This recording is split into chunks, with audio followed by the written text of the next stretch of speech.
Quero estar cumprimentando os amados irmãos com a paz do Senhor. Quem vos fala nesta manhã é o pastor Paulo Delanhese, São Paulo, Jundiaí. Estamos agora no nosso canal do YouTube, no nosso momento resumo aula da Escola Bíblica. O tema que vamos abordar hoje, ética cristã e política. Quero convidar você, que ainda não está inscrito no nosso canal, a se inscrever, divulgar as nossas mensagens, pois estamos aqui toda semana falando a palavra de Deus. Temos aqui no nosso canal do YouTube mais de 200 vídeos, mais de 200 mensagens, tanto na escola bíblica, como na área da família, qual ministramos para a família, e também na área apologética em defesa da fé cristã. Se inscreva, divulgue, compartilhe os nossos vídeos no WhatsApp, no Facebook, no Twitter e no Instagram, pois alguém precisa ouvir uma mensagem. Como dissemos, tema de hoje, ética cristã e política. Temos alguns versículos de parâmetro para a aula. O cristão deve conhecer as autoridades constituídas. 1 Pedro 2,17. A igreja deve orar por todas as autoridades. 1 Timóteo 2,1-2. O cristão deve cumprir seus deveres civis. Mateus 22:17-21. O cristão não deve se prender ao jugo desigual. 2 Coríntios 6,14. A importância do Estado virtuoso como autoridade. Romanos 13:4. A igreja deve manter a sua integridade no mundo hostil. Isaías 5:20. O nosso textuário diz: portanto, dai a cada um o que deveis, ao que tributo, tributo, a quem imposto, imposto, a quem temor, temor, a quem honra, honra. Romanos capítulo 13, versículo 7. A nossa verdade prática diz: a política faz parte da vida em sociedade. Como o cristão não vive isolado, ele deve ter consciência política, sendo sal e luz neste mundo. Então vemos aí o tema, um tema importantíssimo, um tema que fala de mim, fala de você, fala da sociedade, aonde a palavra nos diz que não podemos ser omissos a tudo isso. O cristão precisa e deve estar envolvido na política, até mesmo para poder defender os seus princípios éticos e cristãos, e também para saber quem ele vai colocar lá. Você que diz que não se envolve na política e não gosta da política, você é o principal responsável pelo estado e a situação que vive o nosso país hoje. Por quê? Você não escolhe o seu governante, o seu presidente, seu prefeito, seu vereador certo e volta em qualquer um. A nossa leitura bíblica está baseada no capítulo de Romanos 13, versículo 1 ao 7, que nos diz assim: toda alma esteja sujeita às autoridades superiores, porque não há autoridade que não venha de Deus, e as autoridades que foram ordenadas por Deus. Por isso, quem resiste às autoridades resiste à ordenação de Deus, e os que resistem atrarão sobre si mesmo a condenação, porque há magistrados não são terror para as boas obras, mas para as más. Queres tu, pois, não temer as autoridades, faz o bem e terá louvor dela, porque ela é o ministro de Deus para teu bem. Mas se fizer o mal, teme, pois não traz debalde a espada, porque é ministro de Deus e vingador para castigar o que faz o mal. Portanto, é necessário que lhes estejais sujeitos, não somente pelo castigo, mas também pela consciência. Por esta razão também pagais tributos, porque são ministros de Deus, e atendemos sempre a isto mesmo. Portanto, dai a cada um o que é deveis, e quem tributo, tributo, e quem imposto, imposto, e quem temor, temor, e quem honra, honra. Ou seja, esta carta de Paulo diz que as autoridades são constituídas por Deus e que não devemos temê-la, desde que façamos o bem. Só teme a autoridade aquele que é marginal da sociedade, aquele que vive errado. Na interação com o professor diz, na lição de hoje, estudaremos um tema que em geral divide opiniões e que erroneamente se acredita que não se deve discutir política. Política sábia, que quando se trata desse tema em nossas classes vão existir dois tipos de alunos: aquele que não quer ouvir nada a respeito do assunto e o que não gosta do tema, e os que são muito bem informados quanto à vida política social do nosso país. Porque atualmente estamos tão cansados da política, mas independentemente do momento político em que nosso país está atravessando, não é possível viver em sociedade sem a política. É importante ressaltar que o que temos visto atualmente é a chamada politicagem, o que é totalmente inverso à política. Como cristão, precisamos fazer a diferença em nossa sociedade. Para isso, precisamos estar bem informados a respeito do que aqueles que estão exercendo um cargo político e que muitas vezes recebem o nosso voto estão fazendo. Não podemos também nos esquecer que a palavra de Deus nos exorta a orarmos por aqueles que estão exercendo cargos políticos e autoridades governamentais, ou seja, dentro do governo. A introdução diz: as escrituras registram a liderança política de grandes personagens bíblicos, entre eles José, governador do Egito, Atos 7, 9 e 10, Ester, rainha da Pérsia e da Média, Ester 5:2. Contudo, apesar desses exemplos, por muitas décadas, a política foi satanizada no meio evangélico.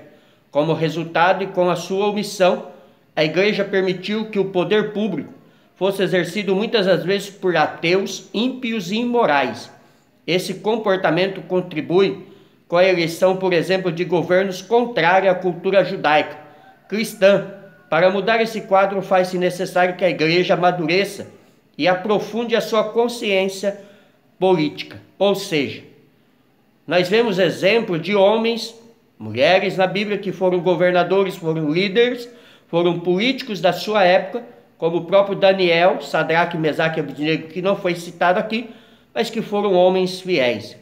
E a igreja, ela precisa saber escolher quem ela vai colocar lá, para que amanhã não esteja lá um macumbeiro, né, que vai defender os seus terreiros de umbanda e vai oprimir a igreja, para que amanhã não esteja lá um homossexual, uma lésbica que vai defender a sua bandeira, mas vai oprimir a igreja. Então a igreja, ela precisa se atentar à política e ela precisa escolher os seus candidatos, e que esses candidatos sejam homens de família, que esses candidatos sejam homens que temam a Deus, que obedeçam a Deus, que honrem a Deus. Não importa o que está acontecendo na política, na nossa atual sociedade.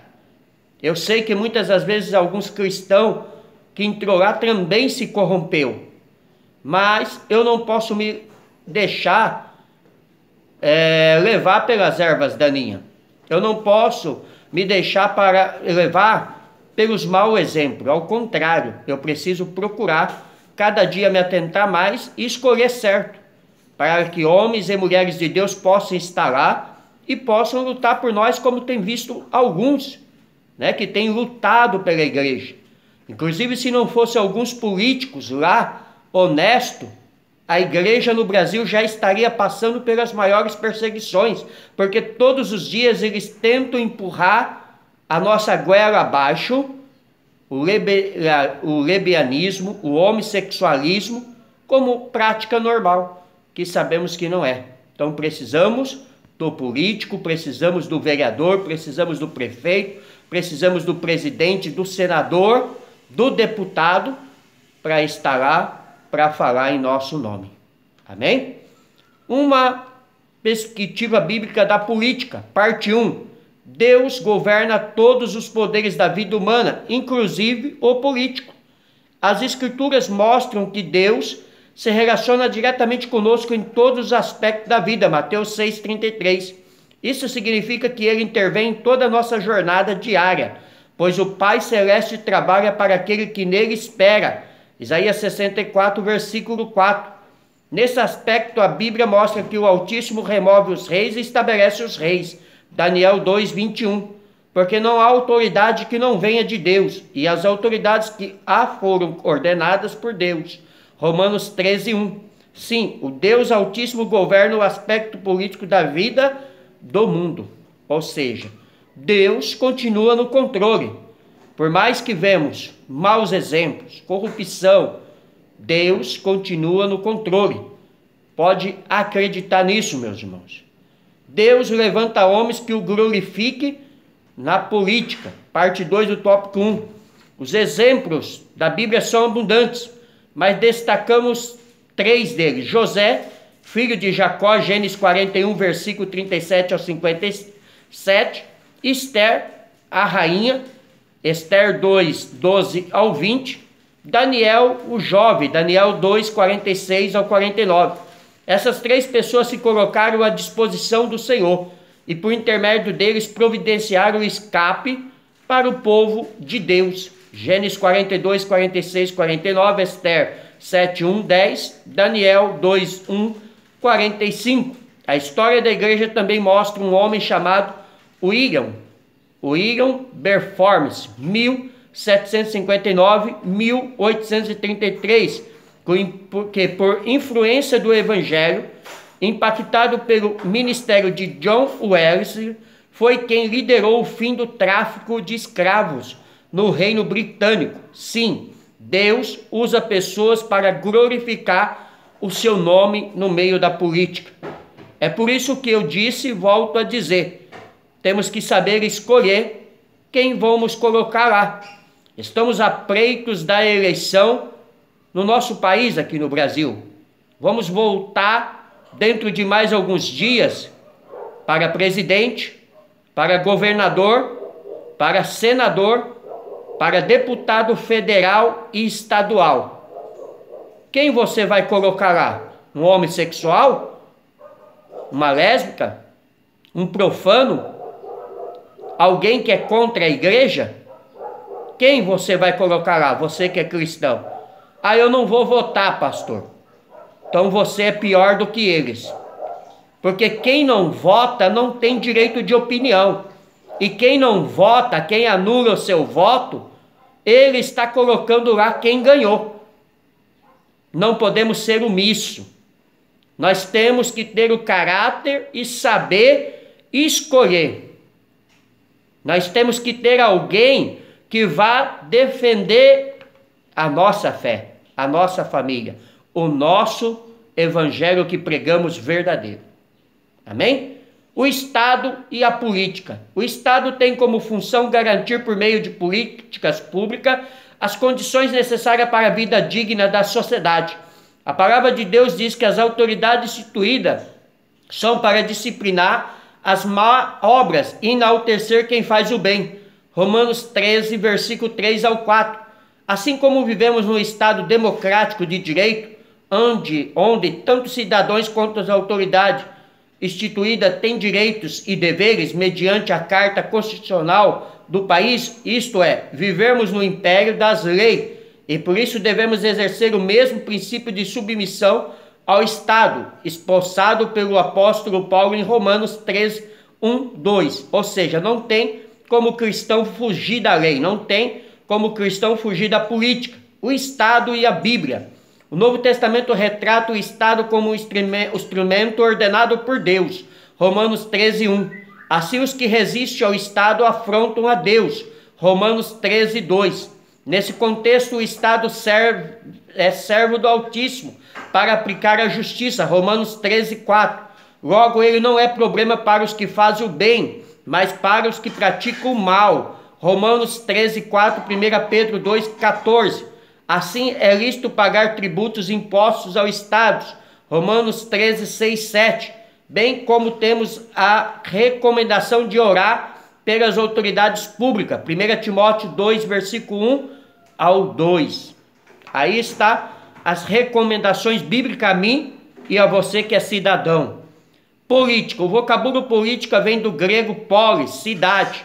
A política, pois, procura determinar a conduta ideal do Estado, pelo qual seria uma ética social. Ela procura definir quais são o caráter, a natureza e os alvos do governo. Trata-se do estudo do governo, ideia, enciclopédia de Bíblia, filosofia e teologia, página 769.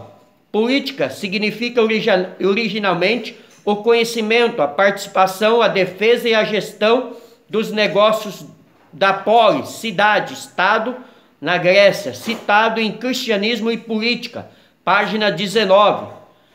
Segundo Chaplin e Bentes, a política é um dos 6 ramos tradicionais da filosofia.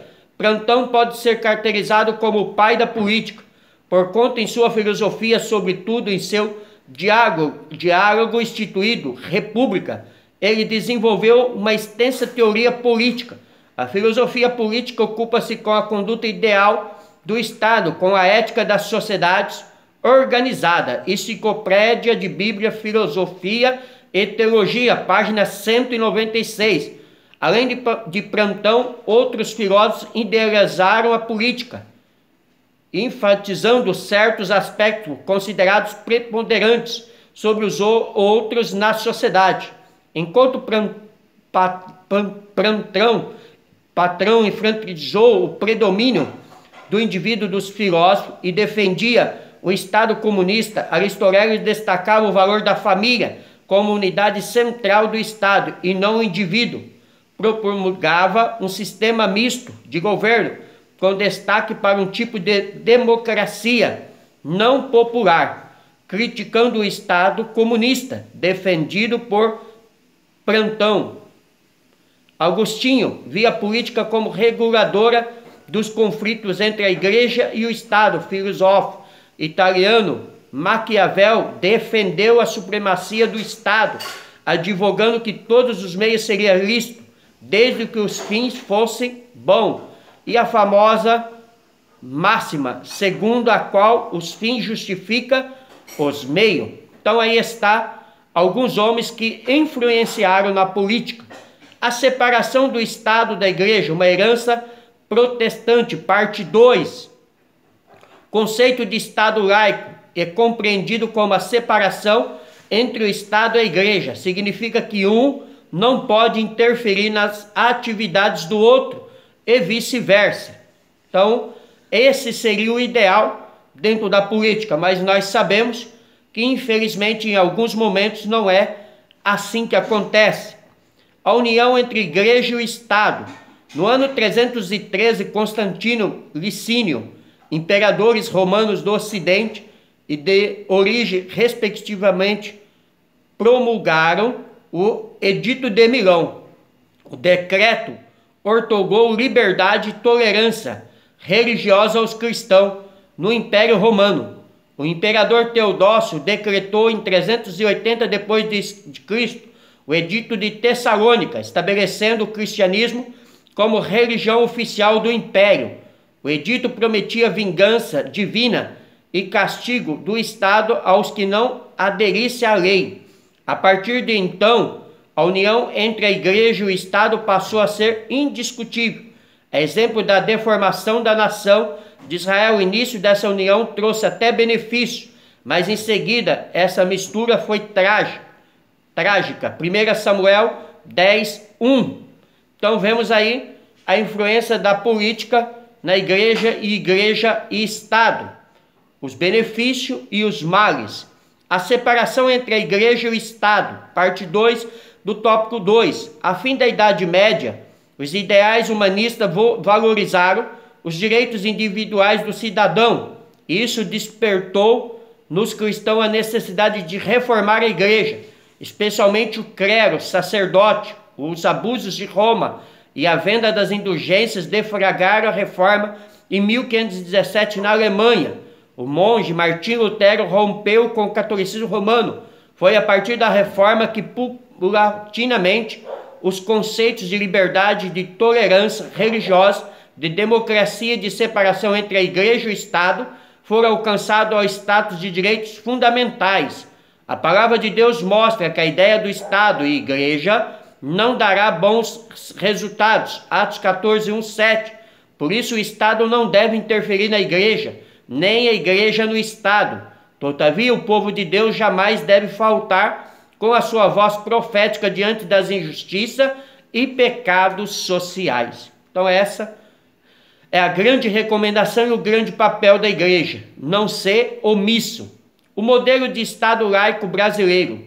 A Constituição do Brasil outorga ao cidadão plena liberdade de crença e garante o livre exercício dos cultos e liturgia, além da proteção aos locais de adoração. Artigo 5º. No artigo 19 está definida a separação entre Estado e a Igreja, mas ressalva na forma da lei a colaboração de interesse público. Assim, embora o Estado brasileiro seja laico, ele não é ateu. Desde os primórdios, o ser humano tem a necessidade de cultuar a Deus. Salmo 42, verso 1. Portanto, o Estado não pode negar a natureza religiosa do indivíduo. A reforma teve causas religiosas, econômicas, políticas, sociais, morais e éticas. O decreto da igreja crescera durante pelo menos 2 séculos e já provocava rebeliões populares, soberanos, senhores feudais, povo e até mesmo parte do clero. Já havia alcançado um elevado grau de insatisfação. A mistura ar-combustível do nosso motor imaginário, sob forte pressão, aguardava apenas uma centelha para explodir, iniciando a venda de indulgências na Alemanha. O dominicano John Tetésio, 1465-1519, produzia a centelha que faltava. A ela seguiu-se a publicação das 95 teses de Lutero na porta da igreja de Wittenberg. Estava deflagrada a reforma. A indulgência era um documento que absolvia pecados. Se o pecador morresse, um parente poderia pagar por ele, abreviando-lhe o tempo de passagem pelo purgatório. As interpretações da reforma dependem do ponto de vista de que analisa. Sobre a perspectiva política, foi uma rebelião contra a Igreja Católica, cujo chefe, o Papa, avorara-se em vigário de Deus, líder acima das autoridades dos reis, para os que privilegiam as causas morais. Ele foi um esforço para deter a corrupção que invadia a hierarquia eclesiástica. Para os que acreditam no determinismo econômico, ela resultou da tentativa do Papa em explorar economicamente a Alemanha. Então aí está as teses, sobre a reforma protestante. Consciência cristã. Se tivéssemos oportunidade de perguntar a Dietrich Bonhoeffer o que é consciência cristã, que resposta obteríamos? Certamente responder-nos-ia que a consciência cristã é o exercício pleno de nossa fé no mundo que jaz no maligno. Por isso usou a afirmar Jesus Cristo, e não o homem ou o Estado é nosso único Salvador. Ou seja, o que ele quis dizer? Que não é o homem, não é o Estado, mas Jesus, o nosso único Salvador. Tópico 3. Como o cristão deve lidar com a política? O cristão precisa tomar cuidado com a politicagem e definir com temor a Deus a sua atuação política, ou seja, ele deve ter consciência e saber em quem ele vai votar, O perigo da politicagem. Os dicionários em geral conceituam politicagem como política reles e mesquinha de interesses pessoais.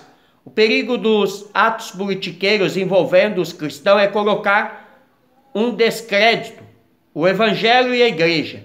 Assim, os políticos contrários a convicções cristãs não podem receber o apoio nem o voto da igreja. No cristianismo primitivo, a igreja em Corinto foi advertida a observar o seguinte princípio: não vos prendais a um jugo desigual, com os infiéis, porque que sociedade tem a justiça com a injustiça, e que comunhão tem a luz com as trevas, e que concórdia há entre Cristo e Belial, ou que parte tem o fiel com o infiel? 2 Coríntios 6, 14 e 15. Ou seja, o cristão tem que saber escolher os seus governantes. Como eu disse lá atrás, eu volto a repetir. Quem você vai pôr lá? Alguém que é contra a sua fé? Alguém que é contra a família? Você vai ser omisso? Então você é igual a eles. Como delimitar a atuação da igreja? Os princípios éticos devem ser estritamente observados.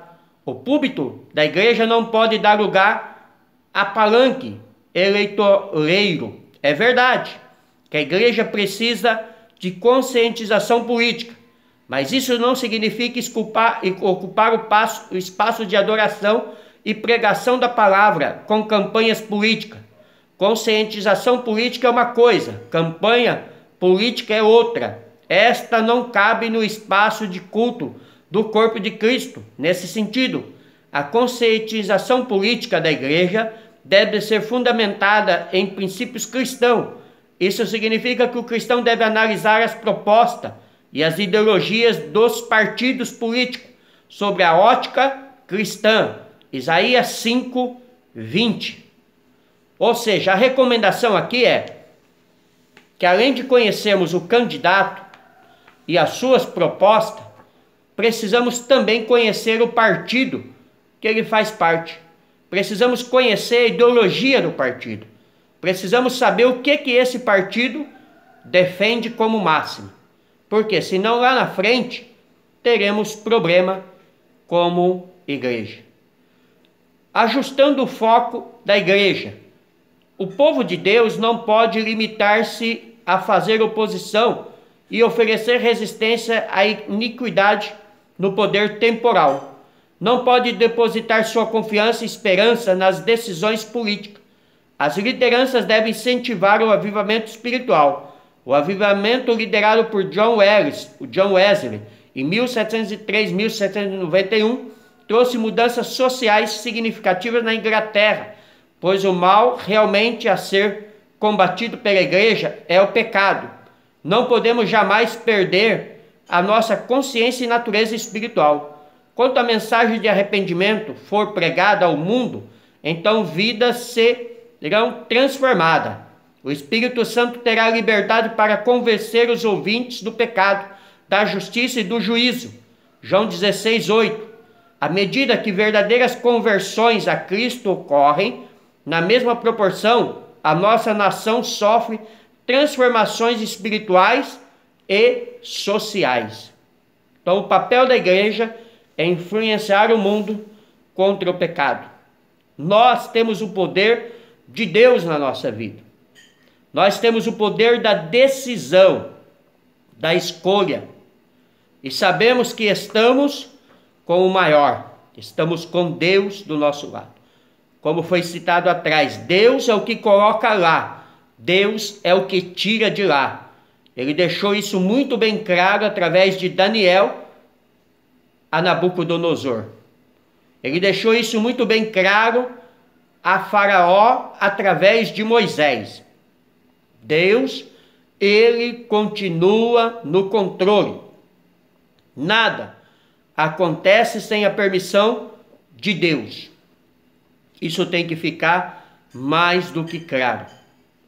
E mesmo diante da sociedade corrupta, de inúmeros políticos, cristão e não cristão que estão indo presos para a cadeia, Deus continua no controle.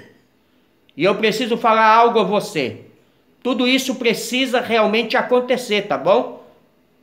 É daqui para pior, porque a Bíblia ela tem que se cumprir. Jesus virá buscar a sua igreja, não vai melhorar, tá?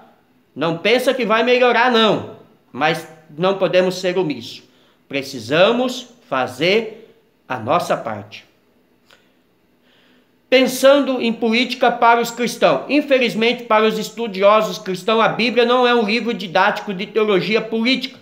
Para o mundo moderno, ela nos oferece poucas passagens explícitas sobre o papel adequado dos governos. Romanos 13, 1, 6 nos fala que os governos são estabelecidos por Deus e os cristãos devem se submeter às autoridades governamentais.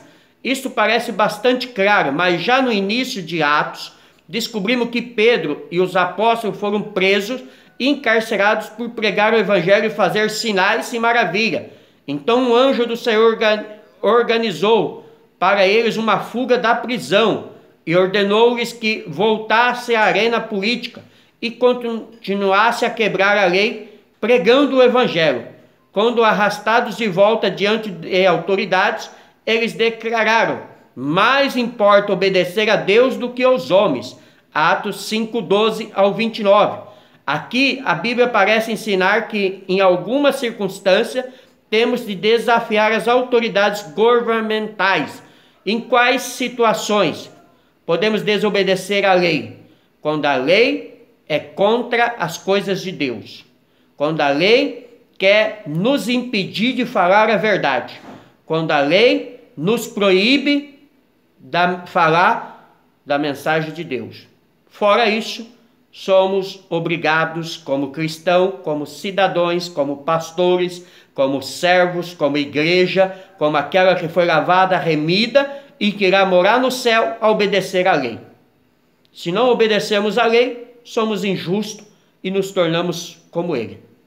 Como eu disse, só quando esta lei me impede de adorar a Deus, eu não preciso obedecê-la porque eu tenho o respaldo da Bíblia. Conclusão: diante do cerceamento de alguns liderados, a igreja começou a despertar para a realidade política. As mudanças e transformações sociais passaram pelo processo político, porque então não eleger candidatos verdadeiramente vocacionados para a vida pública e que produzam a moral cristã. Por quê? Não apoiar políticos que rejeitam as leis contrárias aos princípios cristãos. Para tanto, a igreja precisa ocupar o seu espaço e influenciar positivamente a sociedade. Mateus 5, 13 ao 16. Então, a igreja, ela precisa se conscientizar, como eu venho falando nesta lição, na escolha do seu político. Tá? Tem que ser alguém que teme a Deus. Tem que ser alguém que honre a família. Tem que ser alguém que não vai criar lei do aborto, lei da maconha, lei do homossexualismo, lei do lesbianismo, lei da ideologia de gênero para destruir as nossas crianças e adolescentes. Tem que ser alguém que honre a família. Amém? Deus abençoe a todos. Pastor Paulo